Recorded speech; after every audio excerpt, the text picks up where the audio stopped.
어둠이 내린 저택, 거대한 거실에 홀로 놓인 그랜드 피아노에서 쇼팽의 발라드가 흘러나왔습니다. 완벽한 테크닉, 깊이 있는 감정 표현. 마치 세계적인 연주자가 연주하는 듯한 수준이었죠. 그런데 연주가 끝나자 저택 곳곳에서 사람들이 나타나기 시작했습니다. 집사는 입을 다물지 못했고 재벌 회장은 충격에 빠진 표정으로 서 있었습니다. 특히 음대를 다니는 회장의 딸은 믿을 수 없다는 듯 고개를 흔들었죠. 말도 안 돼. 이럴 리가 없어. 모든 사람들이 같은 생각을 했습니다. 도대체 누가 이런 연주를 한 걸까요? 세계적인 피아니스트라도 숨어 있는 건가요? 하지만 피아노 앞에 앉아 있던 사람을 보고는 더욱 충격에 빠졌습니다. 그는 바로 이 집의 운전기사였거든요. 검은 정장을 입은 평범한 39살 남성. 조용하고 말수도 적어서 존재감도 없던 그 사람이었습니다. 대체 무슨 일이 벌어진 걸까요? 이 놀라운 반전의 전체 이야기가 궁금하시다면 잠시만 구독 버튼을 눌러주세요. 평범해 보이는 사람들의 숨겨진 이야기를 전해드립니다. 사실 이 모든 일은 한 달 전부터 시작되었습니다. 그날도 평범한 월요일 아침이었죠. 서울 강남의 한 고급 주택가, 삼성그룹만큼 큰 대기업을 운영하는 박종민 회장의 저택에 새로운 운전기사가 출근했습니다. 이민수 39살. 키는 보통이고 체격도 평범했죠. 검은 정장을 단정하게 입은 모습은 여느 직장인과 다를 바 없었습니다. 안녕하세요. 오늘부터 운전을 담당하게 된 이민수입니다. 정중하게 인사하는 그의 목소리는 차분하고 낮았습니다. 특별할 것 하나 없는 길거리에서 마주쳐도 기억에 남지 않을 그런 평범한 사람이었죠. 집사 김영호가 민수를 저택 곳곳으로 안내했습니다. 30년간 이 집에서 일해온 그는 새로운 운전기사를 살펴보며 속으로 생각했죠. 또 얼마나 버틸까 싶었습니다. 이 집 운전기사들이 자주 바뀌거든요. 평균 석 달 정도. 김영호의 말에 민수는 조용히 고개를 끄덕였습니다. 아, 그러시군요. 주인분들이 까다로워서요. 특히 따님이. 조심하세요. 민수는 별다른 반응을 보이지 않았습니다. 그저 성실하게 업무를 익히려고 노력할 뿐이었죠. 차고에 있는 벤츠 S클래스를 점검하고 운전 경로를 파악하고 주인 가족들의 일정을 숙지했습니다. 첫 운전은 회장님 출근길이었습니다. 박종민 회장은 68살의 카리스마 넘치는 인물이었죠. 회사 창립 이후 40년간 그룹을 일궈온 입지전적인 사업가였습니다. 새로운 기사군요. 뒷좌석에서 차분하게 물어보는 회장에게 민수는 정중하게 답했습니다. 네, 회장님. 성실하게 모시겠습니다. 그래요. 안전운전이 최우선이니까 급하지 말고 천천히 가세요. 회장은 생각보다 온화했습니다. 민수는 조심스럽게 운전대를 잡고 출발했죠. 교통 상황을 미리 파악해둔 덕분에 정확한 시간에 회사에 도착할 수 있었습니다. 시간 맞춰 잘 왔네요. 고생했어요. 회장이 내리며 건넨 말에 민수는 깊이 인사했습니다. 첫날 치고는 나쁘지 않은 시작이었죠. 하지만 진짜 시험은 오후에 있었습니다. 회장의 딸 박수연을 데리러 가는 일이었거든요. 이화여대 음악대학에 다니는 28살의 그녀는 아버지와는 정반대의 성격이었습니다. 어머, 또 바뀌었네? 수연이 차에 타자마자 던진 첫 마디였습니다. 민수를 한번 흘끗 보더니 혀를 찼죠. 아저씨, 몇 살이에요? 39입니다. 아, 그래요? 저보다 겨우 11살 많네. 그럼 반말로 할게요. 편하잖아요. 민수는 아무 말도 하지 않았습니다. 그저 조용히 운전에만 집중했죠. 참, 규칙 알려줄게. 첫째, 내가 말 안 걸면 절대 먼저 말 걸지 마. 둘째, 음악 틀지 마. 내가 골라서 들을 거니까. 셋째, 에어컨 너무 세게 틀지 마. 피부에 안 좋거든. 수연은 마치 하인에게 명령하듯 말했습니다. 민수는 여전히 조용히 들을 뿐이었죠. 알겠어? 네, 알겠습니다. 대답은 확실하게 하네. 마음에 들어. 수연이 킥킥 웃으며 핸드폰을 만지작거렸습니다. 그러다 갑자기 전화가 걸려왔죠. 언니. 응, 새 운전기사야. 어때 보여? 그냥 평범해. 아무 특징 없는 아저씨. 민수를 마치 물건 평가하듯 말하는 수연의 목소리가 차 안에 울렸습니다. 언니도 알잖아. 우리 집 운전기사들 얼마나 안 버티는지. 이번 사람도 3개월 못 버틸걸? 아니면 한 달? 그렇게 수연은 민수가 들고 있는데도 아랑곳하지 않고 계속 이야기했습니다. 마치 그가 귀가 없는 사람인 양말이죠. 민수는 백미러로 수연을 슬쩍 봤습니다. 예쁘고 똑똑해 보이는 아가씨였지만 어딘가 외로워 보이기도 했죠. 아마 부잣집 외동딸로 자라면서 진짜 친구를 사귀기 어려웠을 거라는 생각이 들었습니다. 그날 저녁 민수는 지하에 마련된 기사 숙소에서 간단한 저녁을 먹었습니다. 컵라면과 김밥으로 때운 소박한 식사였죠. 창밖으로 보이는 저택의 거실에는 따뜻한 불빛이 켜져 있었습니다. 가족들이 함께 저녁을 먹고 있는 모습이 평화로워 보였죠. 문득 민수의 마음 한편이 시려왔습니다. 언젠가 자신도 그런 따뜻한 가족이 있었는데, 하지만 그는 고개를 흔들며 그런 생각을 떨쳐냈습니다. 이제는 혼자가 익숙해졌거든요. 아니, 혼자여야만 했습니다. 그렇게 민수의 첫날이 지나갔습니다. 평범한 운전기사의 평범한 하루였죠. 그 누구도 이 조용한 남자에게 숨겨진 이야기가 있으리라고는 상상하지 못했습니다. 일주일이 지나면서 민수는 이 집의 분위기를 파악할 수 있었습니다. 회장은 온화했지만 바쁜 사람이었고 집사 김영호는 유일하게 자신을 인간적으로 대해주는 사람이었죠. 문제는 역시 수연이었습니다. 야, 기사 아저씨. 수연이 부르는 방식은 언제나 퉁명스러웠습니다. 이름을 불러주는 일은 거의 없었죠. 오늘 학교 갔다가 백화점 들러야 해. 시간 오래 걸릴 텐데 괜찮지? 네, 얼마든지요. 참, 주차할 때 조심해. 지난번 기사는 내 차에 흠집 냈다가 바로 잘렸거든. 수연은 마치 경고하듯 말했습니다. 민수는 조용히 고개를 끄덕였죠. 그날도 수연을 학교에 데려다 주고 나서 민수는 대기실에서 기다렸습니다. 다른 운전기사들과 함께 앉아 있으니 자연스럽게 대화가 시작됐죠. 여기 새로 온 분이시죠? 어느 집 기사세요? 박종민 회장 댁입니다. 아, 거기요? 힘들겠네요. 옆에 앉은 나이 든 기사가 고개를 흔들었습니다. 특히 따님이 까다롭다던데. 맞죠? 그런 편이긴 하네요. 제가 아는 후배가 거기서 일했는데 3달 만에 그만뒀어요. 스트레스가 너무 심해서. 다른 기사들도 고개를 끄덕였습니다. 민수는 새삼 자신이 어떤 곳에서 일하고 있는지 실감했죠. 오후에 수연을 데리러 갔을 때 그녀는 친구들과 함께 나왔습니다. 모두 비슷한 나이의 음대생들이었죠.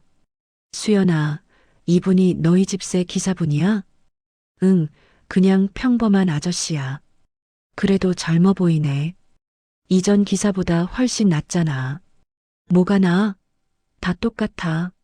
수연의 친구들이 킥킥거리며 민수를 평가하듯 바라봤습니다. 민수는 차 문을 열어주며 아무렇지 않은 척했지만 마음 한편이 불편했죠. 아저씨, 백화점 가자. 차 안에서 수연이 말했습니다. 그런데 이번에는 친구 둘이 함께 탔죠. 수연아, 너 진짜 운이 좋다. 전용 기사가 있다니. 그게 뭐가 좋아? 불편하기만 해. 어디 가려면 일일이 기다려야 되고. 그래도 부럽다. 우리는 지하철 타고 다녀야 하는데. 지하철이 더 자유롭지 않아? 아무 때나 탈 수 있잖아. 친구들의 대화를 들으며 민수는 씁쓸한 기분이 들었습니다. 자신이 마치 불편한 물건 취급을 받는 기분이었죠. 백화점에 도착한 후 수연과 친구들은 몇 시간 동안 쇼핑을 했습니다. 민수는 주차장에서 기다리며 시간을 보냈죠. 점심도 제대로 못 먹고 앉아 있으니 배가 고팠지만 자리를 뜰 수도 없었습니다. 오후 5시가 되어서야 수연이 나타났습니다. 손에는 명품 가방들을 한가득 들고 있었죠. 아저씨, 수고했어요. 친구 중 한 명이 민수에게 말했습니다. 그나마 예의를 지키는 친구였죠. 천만에요. 수연아, 너도 기사분한테 고맙다고 해야지. 뭘 고마워해? 돈 받고 일하는 건데. 수연의 말에 친구들이 당황한 표정을 지었습니다. 하지만 수연은 아랑곳하지 않고 차에 올랐죠. 그날 저녁 집사 김영호가 민수의 숙소로 찾아왔습니다. 기사님, 식사는 하셨어요? 아직이요. 따님 모시느라 고생 많으셨을 텐데. 이거라도 드세요. 김영호가 도시락을 건네줬습니다. 집에서 만든 따뜻한 반찬들이 정성스럽게 담겨 있었죠. 감사합니다. 이렇게까지 해주시다니. 뭐려? 서로 돕고 살아야죠. 김영호가 앉으며 말했습니다. 그런데 기사님, 너무 스트레스 받지 마세요. 따님이 원래 그래요. 괜찮습니다. 사실 따님도 나쁜 분은 아니에요.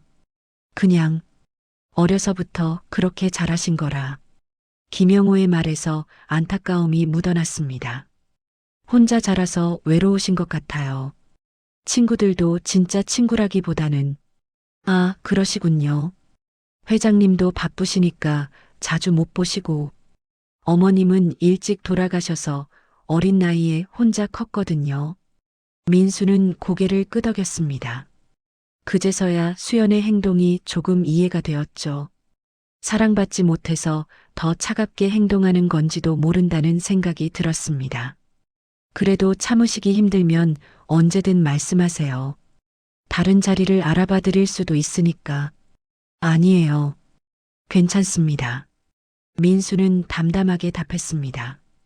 사실 그는 이런 일에 이미 익숙해져 있었거든요. 지난 몇 년 동안 여러 직장을 전전하면서 비슷한 일들을 많이 겪었습니다. 그날 밤 민수는 창가에 앉아 저택의 불빛을 바라봤습니다. 2층 수연의 방에서는 피아노 소리가 들려왔죠. 그 소리를 들으며 민수의 가슴 한편이 답답해졌습니다. 하지만 그는 재빨리 창문을 닫았습니다. 그런 소리는 듣지 않는 게 좋았거든요. 2주일째가 되자 민수는 완전히 이 집의 일상에 적응했습니다. 아침 7시에 회장님을 모시고 출근하고 오후에는 수연의 일정에 맞춰 움직였죠. 예측 가능한 루틴이었습니다. 그런데 그날은 조금 달랐습니다. 수연이 감기에 걸려서 학교에 가지 않았거든요. 기사 아저씨, 오늘은 쉬어도 돼. 수연이 코맹맹이 소리로 말했습니다. 혹시 병원이나 약국에 모셔드릴까요? 아니야, 그냥 집에서 쉴 거야. 민수는 예상치 못한 자유시간을 얻었습니다. 보통 같으면 차 정비를 하거나 숙소에서 쉬었을 텐데 오늘은 왠지 다른 기분이었죠. 집사 김영우가 다가왔습니다. 기사님, 오늘 한가하시네요. 네, 따님이 아프셔서요. 그럼 저택 구경이나 하시죠. 어차피 회장님도 저녁 늦게 오실 텐데. 김영호의 제안에 민수는 고개를 끄덕였습니다. 평소에 일만 하느라 제대로 둘러볼 기회가 없었거든요. 저택은 정말 웅장했습니다. 거실만 해도 웬만한 집 한 채 크기였고 곳곳에 값비싼 예술품들이 장식되어 있었죠. 그 중에서도 거실 중앙에 놓인 그랜드 피아노가 특히 눈에 띄었습니다. 저 피아노는 언제부터 있었나요? 민수가 물었습니다. 아, 저건 10년 전쯤 들여온 건데요. 독일제 스타인웨이예요. 스타인웨이라. 따님이 피아노를 전공하시니까 회장님이 특별히 주문하신 거죠. 몇억 원 했을 거예요. 김영우가 자랑스럽게 말했습니다. 따님이 자주 치시나요? 요즘은 잘 안 치세요. 콩쿠르 준비한다고 학교에서만 연습하시더라고요. 민수는 피아노를 자세히 살펴봤습니다. 검은 레커 마감이 거울처럼 반짝였고 건반들이 완벽하게 정렬되어 있었죠. 정말 아름다운 악기였습니다. 만져봐도 될까요? 당연하죠. 먼지만 묻히지 않으면 돼요. 민수는 조심스럽게 건반을 눌러봤습니다. 맑고 깊은 소리가 거실에 울렸죠. 도, 한음만 눌렀는데도 그 울림이 환상적이었습니다. 민수는 무의식 중에 미소를 지었죠. 기사님도 피아노 치세요? 김영우가 물었습니다. 아, 그냥 조금만요. 민수가 당황하며 손을 뗐습니다. 어디서 배우셨어요? 학교에서 음악 시간에 조금. 그래도 관심이 있으시나 보네요. 좋은 취미죠. 김영우는 별다른 의심 없이 넘어갔습니다. 하지만 민수의 마음은 복잡해졌죠. 그때 위층에서 수연의 목소리가 들렸습니다.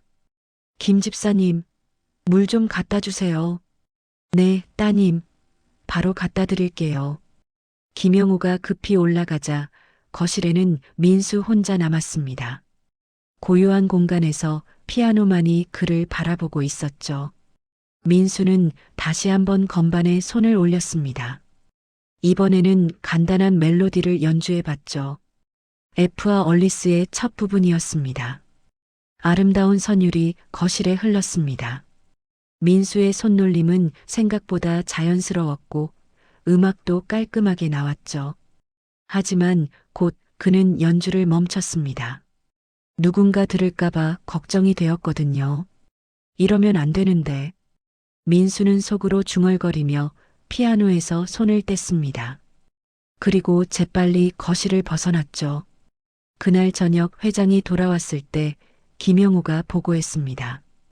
회장님, 오늘 기사님이 피아노에 관심을 보이시더라고요.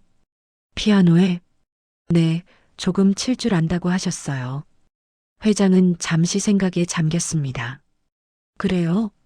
요즘 수연이가 피아노 때문에 스트레스 받는데 혹시 대화 상대가 될 수도 있겠네요.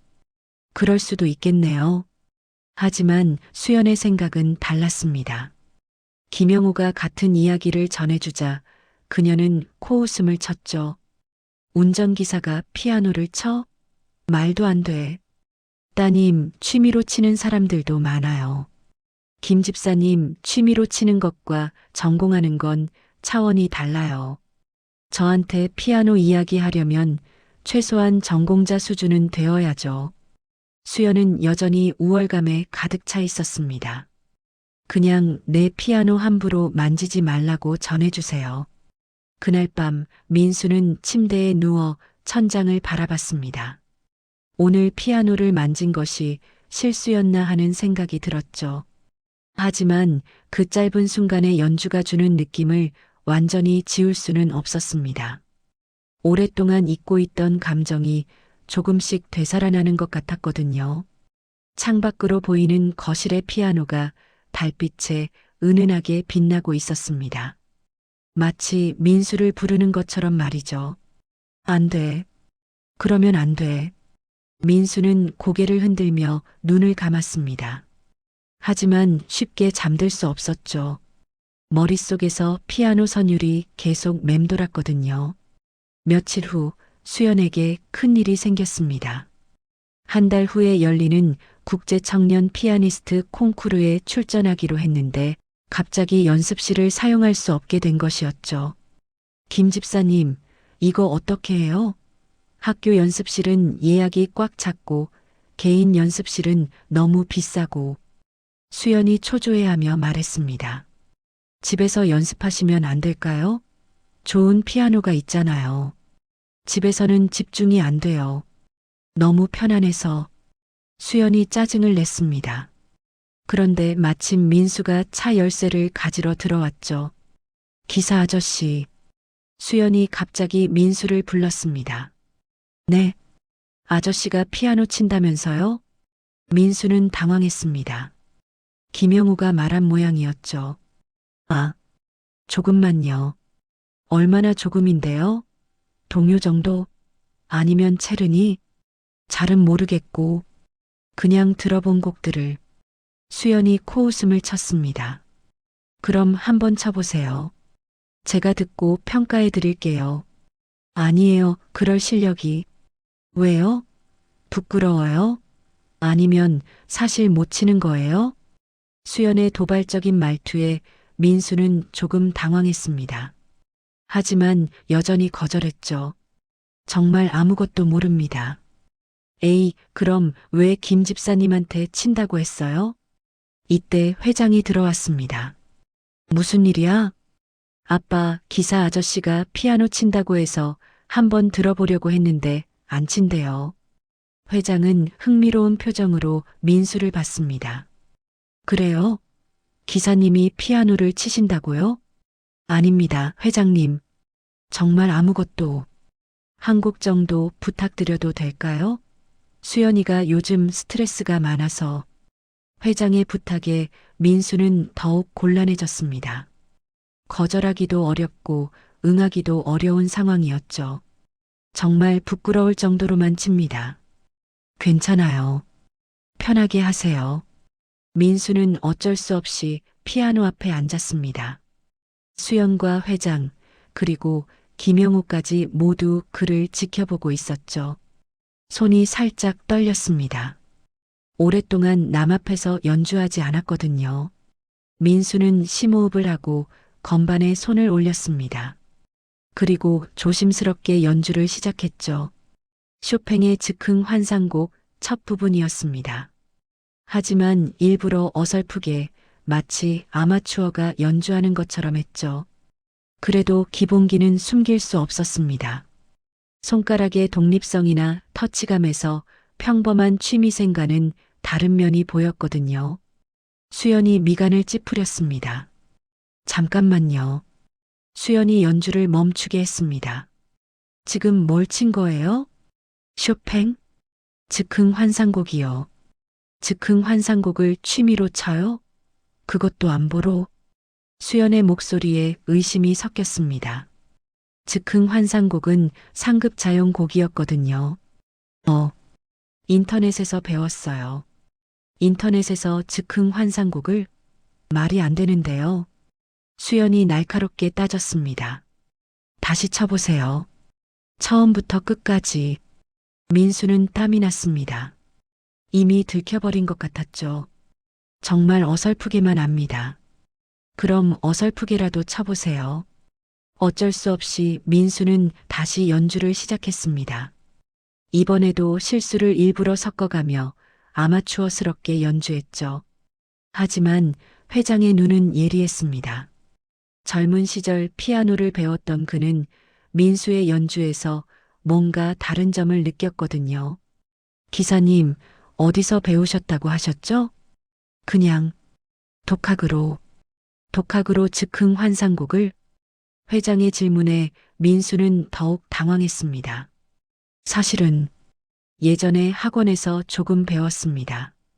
어느 학원이죠? 기억이 잘 오래됐어서. 수연이 갑자기 일어섰습니다. 아빠, 이상해요. 이 사람 뭔가 숨기는 게 있어요.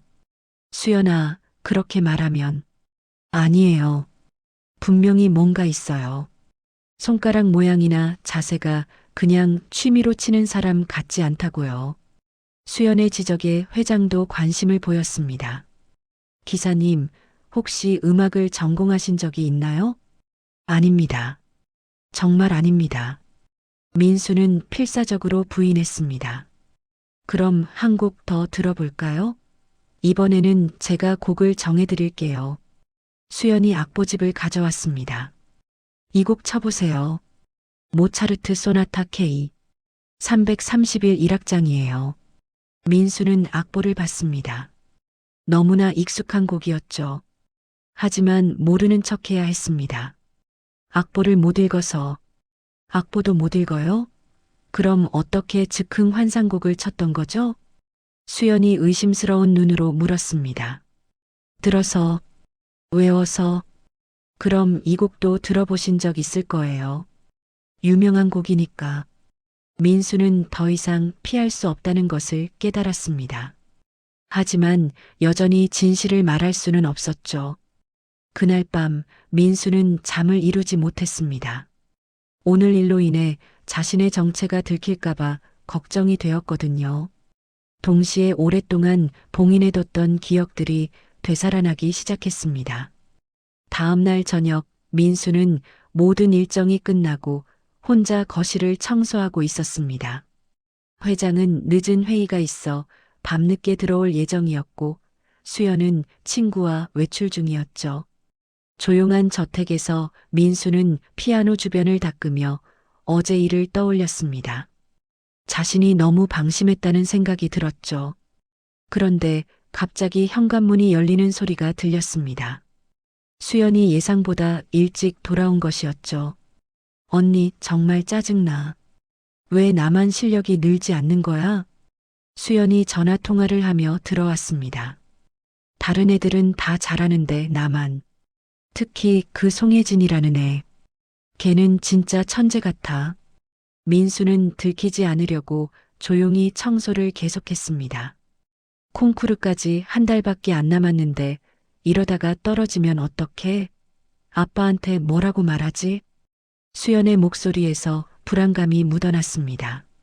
아니야, 괜찮아. 그냥 연습을 더 해야겠어.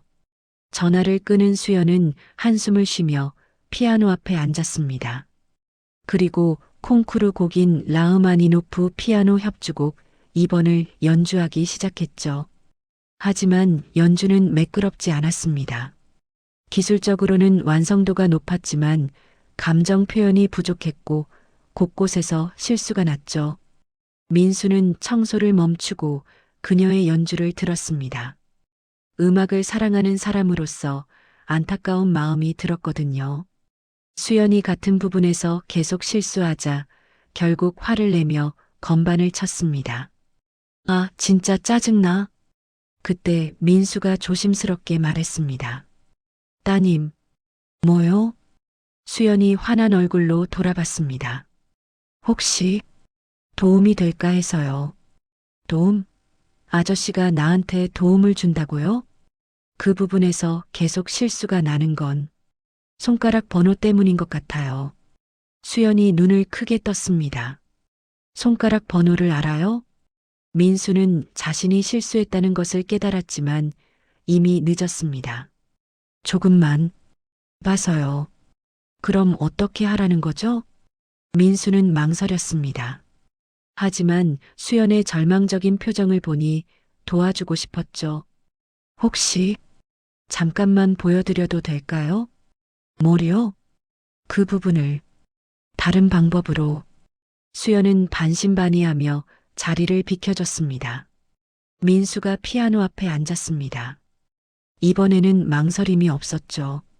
수연을 도와주고 싶다는 마음이 앞섰거든요. 민수는 문제가 되던 부분을 완벽하게 연주했습니다. 손가락 운지법도 자연스럽고 음악적 표현도 뛰어났죠. 수연은 입을 다물지 못했습니다.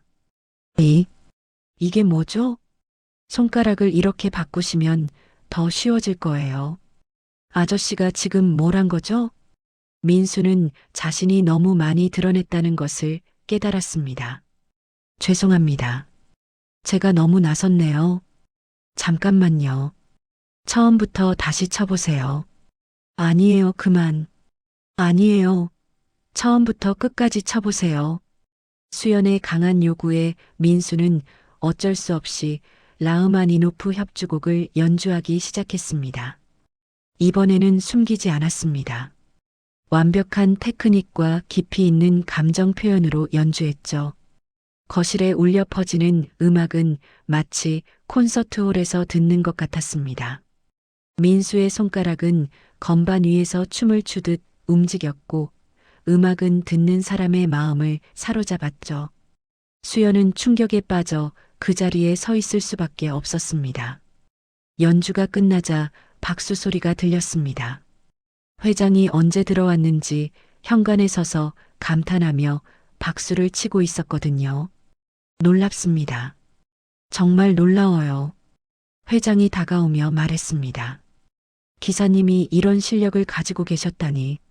민수는 피아노에서 일어나며 당황했습니다. 죄송합니다.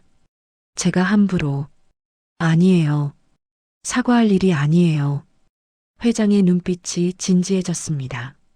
기사님, 정말 어디서 배우신 거죠? 이 정도 실력은 아무나 가질 수 있는 게 아닌데. 수연도 아직 충격에서 벗어나지 못했습니다. 이게 말이 돼요? 운전기사가 어떻게 따님보다 훨씬 잘 치시네요. 회장이 솔직하게 말했습니다.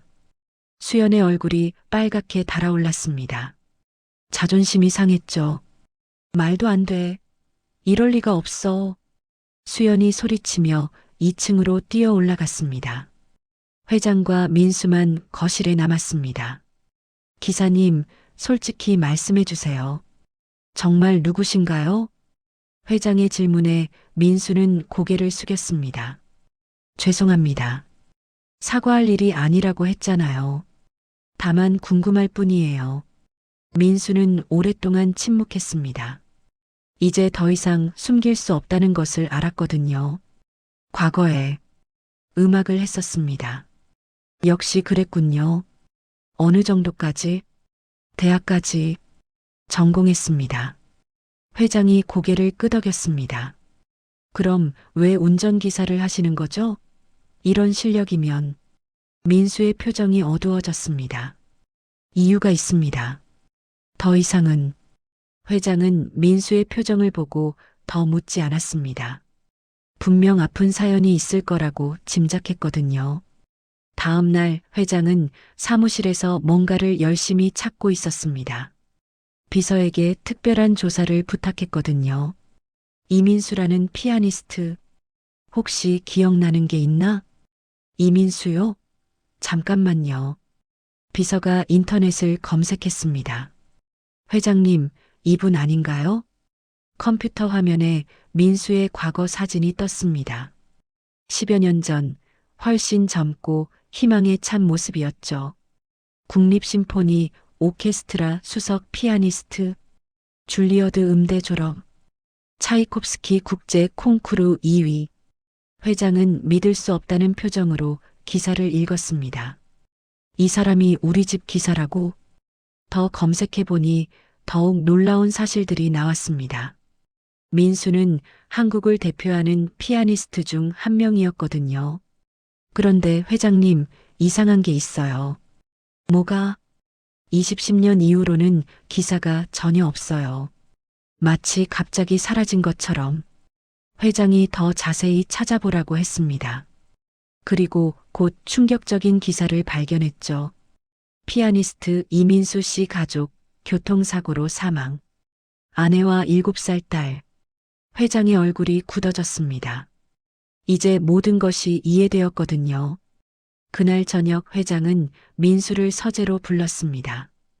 기사님 앉으세요. 민수가 조심스럽게 앉자 회장이 출력한 기사들을 내밀었습니다. 이게 기사님이시죠? 민수는 자신의 과거 사진들을 보며 고개를 끄덕였습니다. 네, 맞습니다. 왜 말씀하지 않으셨어요? 굳이 알릴 필요가 없다고 생각했습니다. 회장이 다른 기사를 보여줬습니다. 교통사고 기사였죠. 이것도. 민수의 눈에 눈물이 맺혔습니다. 네, 제 잘못입니다.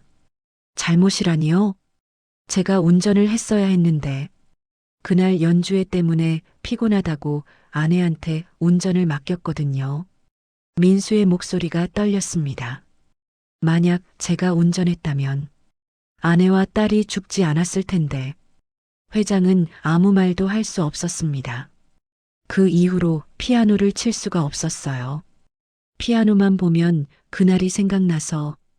그런데 어떻게 어제 따님을 보니까 예전 제 딸 생각이 났어요. 딸도 피아노를 좋아했거든요. 민수가 주머니에서 낡은 사진을 꺼냈습니다. 어린 딸과 함께 피아노 앞에서 찍은 사진이었죠. 지연이도 피아니스트가 되고 싶어 했어요. 아빠처럼 말이에요. 회장의 눈도 촉촉해졌습니다. 그래서 운전기사를 음악과 관련 없는 일을 하고 싶었어요.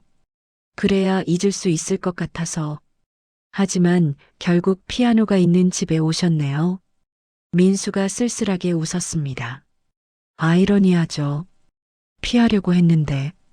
그때 문이 열리며 수연이 들어왔습니다. 아빠, 저녁 먹으라고. 수연은 민수가 서재에 있는 것을 보고 놀랐습니다. 왜 기사 아저씨가 여기에? 회장이 기사들을 수연에게 보여줬습니다. 수연아, 이걸 봐. 수연이 기사를 읽더니 점점 얼굴이 창백해졌습니다. 이게 뭐예요? 기사님이 누구신지 알았어. 말도 안 돼요. 이 사람이 그 유명한 피아니스트라고요? 수연은 믿을 수 없다는 듯 민수를 바라봤습니다. 제가 어제 연주의 영상을 찾아봤는데 정말 놀라웠어. 회장이 노트북을 켰습니다. 유튜브에서 민수의 과거 연주 영상을 찾아놨었거든요. 10년 전 민수가 차이콥스키 피아노 협주곡을 연주하는 모습이었습니다. 카리스마 넘치는 연주에 관객들이 기립박수를 보내고 있었죠. 이 사람이 정말. 수연은 어제와 완전히 다른 모습의 민수를 보며 충격에 빠졌습니다. 따님, 죄송합니다. 속였다고 생각하실 수도. 아니에요. 수연이 갑자기 말했습니다. 미안해요. 제가 너무 무례했어요. 아닙니다. 아니에요. 저는 그냥 부잣집 딸이라고 피아노 배운 건데. 선생님은 정말. 수연의 목소리가 작아졌습니다. 선생님이라고 부르지 마세요. 저는 그럴 자격이 있어요. 회장이 말했습니다. 기사님의 실력은 세계 수준이에요. 수연이가 배울 게 많을 거예요. 하지만 기사님, 부탁이 있어요. 회장이 진지하게 말했습니다. 수연이 콩쿠르를 가르쳐 주실 수 있을까요? 민수는 고개를 흔들었습니다. 안 됩니다. 저는 더 이상 음악을. 한 달만요. 수연이를 위해서. 수연도 부탁했습니다. 저 정말 간절해요.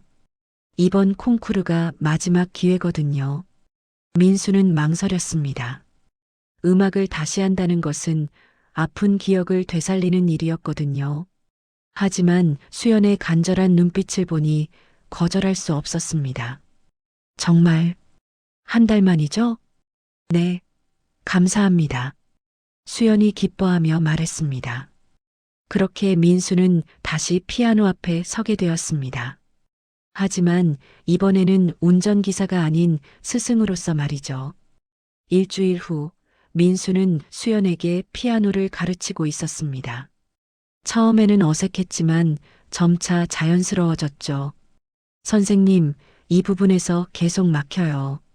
수연이 라흐마니노프 협주곡의 어려운 부분을 가리켰습니다. 감정을 너무 앞세우지 마세요. 기술이 먼저 완성되어야 감정도 따라와요. 민수가 시범을 보였습니다. 완벽한 테크닉이었죠. 와, 정말 다르네요. 연습이 필요해요. 하루아침에 되는 건 아니니까. 그때 회장이 거실로 들어왔습니다. 요즘 들어 레슨을 지켜보는 것을 좋아했거든요. 오늘도 열심히 하는군요. 아빠, 선생님 덕분에 정말 많이 늘었어요. 수연이 기뻐하며 말했습니다. 그래, 한번 들어볼까? 수연이 연주를 시작했습니다. 일주일 전과는 확연히 다른 수준이었죠.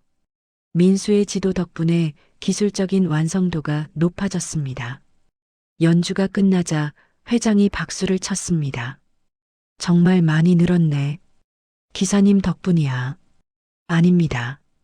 따님이 열심히 해서요. 민수가 겸손하게 답했습니다. 그런데 기사님, 회장이 갑자기 진지해졌습니다.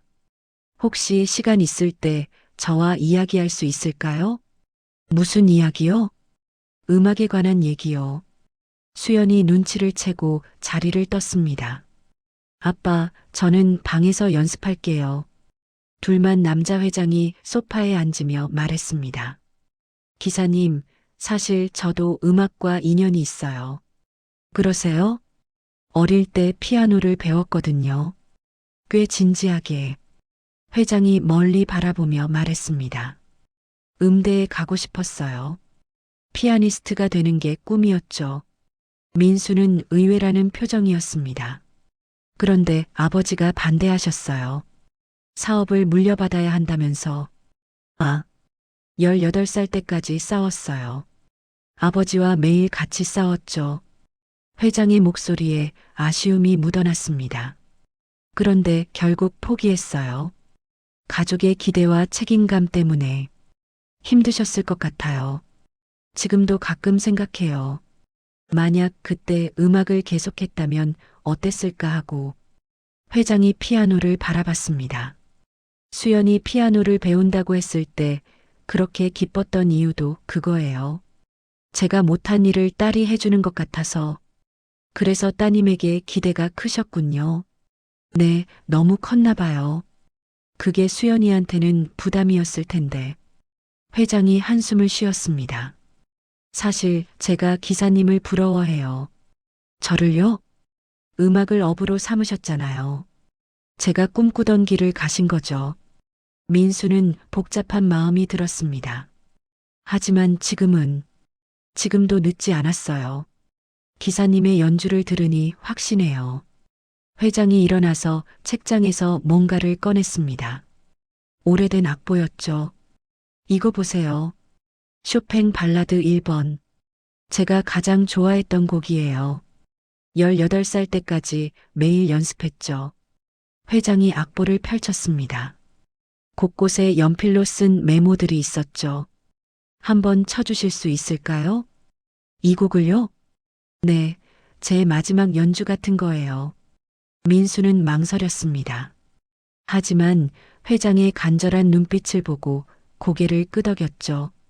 피아노 앞에 앉은 민수가 쇼팽 발라드를 연주하기 시작했습니다. 서정적이면서도 격정적인 이 곡은 회장의 마음을 그대로 보여주는 것 같았죠. 회장은 눈을 감고 연주에 빠져들었습니다. 마치 자신이 10대 시절로 돌아간 것 같았거든요. 연주가 끝나자 회장의 눈에서 눈물이 흘렀습니다. 고맙습니다. 정말 고마워요. 제가 감사하죠. 좋은 곡을 들려주셔서. 기사님, 솔직히 말할게요. 회장이 민수를 정면으로 바라봤습니다. 저는 기사님이 다시 무대에 서셨으면 해요. 그럴 수 없어요. 왜요? 이런 재능을 묻어두는 게 아까워요. 저는 이미 그 길을 포기했습니다. 포기가 아니라 잠시 쉬는 거 아닐까요? 회장의 말에 민수는 고개를 흔들었습니다.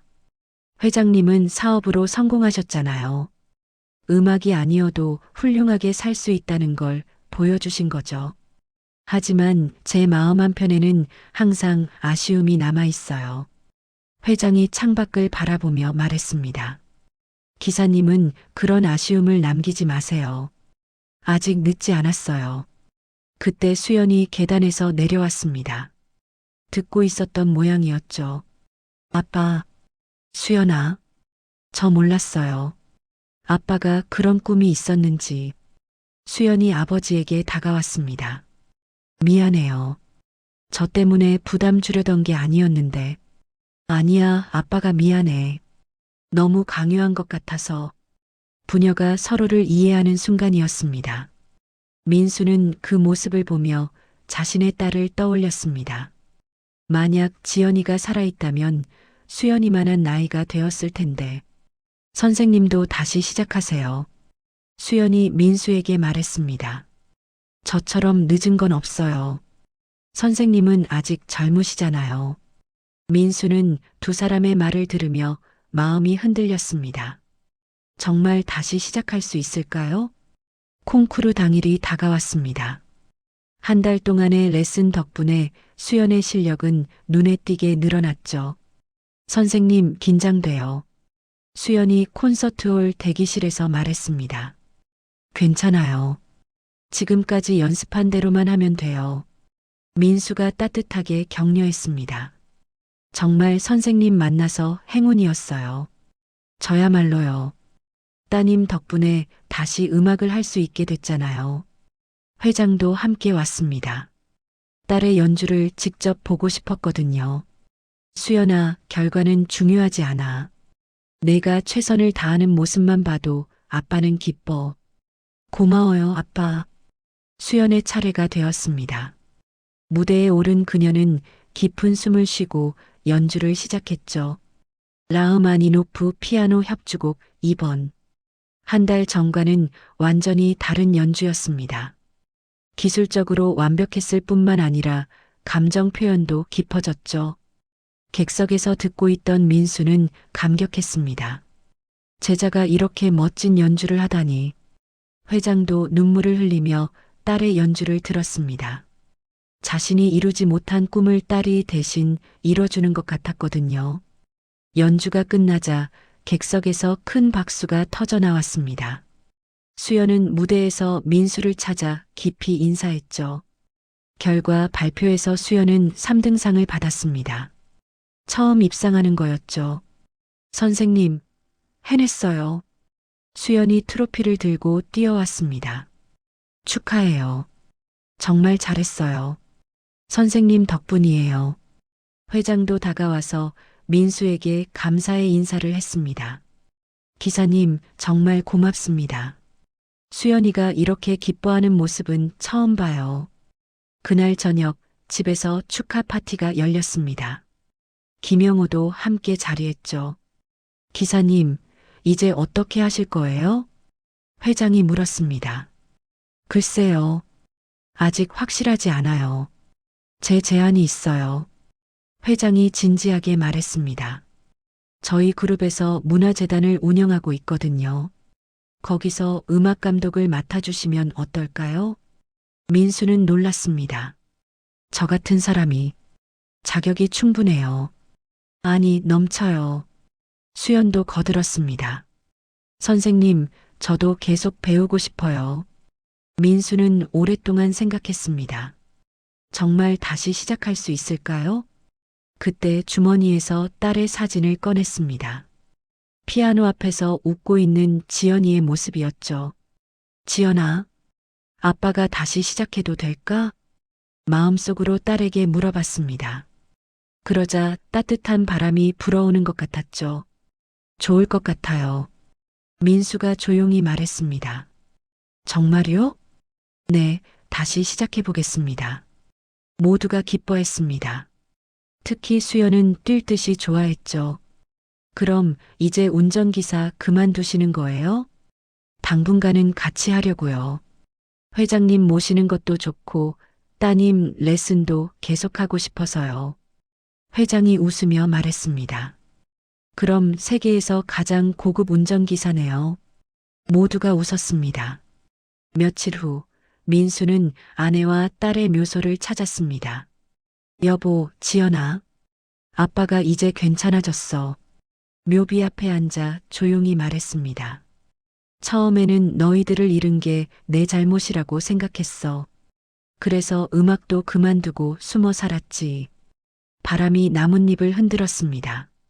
그런데 좋은 사람들을 만났어. 나처럼 꿈을 포기했던 사람, 꿈을 향해 노력하는 사람. 민수의 목소리가 떨렸습니다. 이제 알겠어. 너희들이 원하는 건 내가 숨어 사는 게 아니라 행복하게 사는 거였구나. 그날부터 민수의 새로운 삶이 시작되었습니다. 낮에는 회장의 운전기사로, 저녁에는 수연의 피아노 선생님으로, 주말에는 재단의 음악 감독으로 활동했죠. 몇 달 후 민수는 작은 독주회를 열었습니다. 관객석에는 회장 가족과 김영호, 그리고 과거 동료들이 앉아 있었죠. 오늘 연주할 곡은 쇼팽 발라드 1번입니다. 제가 가장 사랑하는 곡이고 저에게 음악의 의미를 다시 알려준 곡이기도 합니다. 민수가 연주를 시작했습니다. 예전보다 더 깊이 있는 연주였죠. 상처와 아픔을 겪고 나서야 표현할 수 있는 감정들이 음악에 스며들어 있었습니다. 연주가 끝나자 객석에서 기립박수가 터져 나왔습니다. 수연은 눈물을 흘리며 박수를 쳤고 회장도 감동에 젖어 있었죠. 무대에서 인사하는 민수의 얼굴에는 평화로운 미소가 있었습니다. 그날 밤 민수는 다시 아내와 딸의 사진을 바라봤습니다. 고마워, 여보. 지연아, 너희들 덕분에 다시 살 수 있게 됐어. 창밖으로 보이는 저택의 피아노가 달빛에 빛나고 있었습니다. 이제 그 피아노는 민수에게 고통이 아닌 희망의 상징이 되었죠. 사람들은 때로 겉모습만으로 상대를 판단합니다. 하지만 모든 사람에게는 저마다의 이야기가 있죠. 상처받은 과거, 숨겨진 재능, 잊혀진 꿈들이 말입니다. 진정한 만남이란 그런 이야기들을 나누는 것일지도 모릅니다.